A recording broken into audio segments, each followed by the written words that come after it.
হিমাচল প্রদেশের কিন্নর জেলার বাঁশপা উপত্যকায় অবস্থিত অপূর্ব সুন্দর এই সাংলা।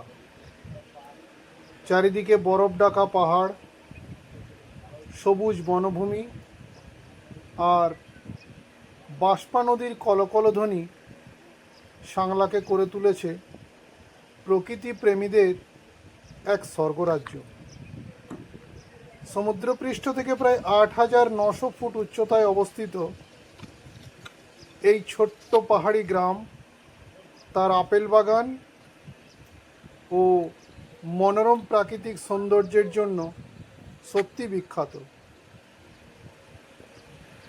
সকালের প্রথম সূর্যের আলো যখন পাহাড়ের গায়ে পড়ে সোনালি রঙের আভা তৈরি করে, তখন মনে হয় যেন প্রকৃতি নিজেই এক অপূর্ব ছবি এঁকেছে। সাংলা শুধুমাত্র একটা পর্যটন কেন্দ্র নয়, এটি এমন একটা জায়গা যেখানে পাহাড়, নদী এবং নীল আকাশ মিলে তৈরি করেছে শান্তি ও সৌন্দর্যের এক অনন্য ঠিকানা। যদি কখনো প্রকৃতির কাছে নিজেকে খুঁজে পেতে চান, তাহলে একবার অবশ্যই আপনাকে সাংলায় আসতে হবে। কারণ কি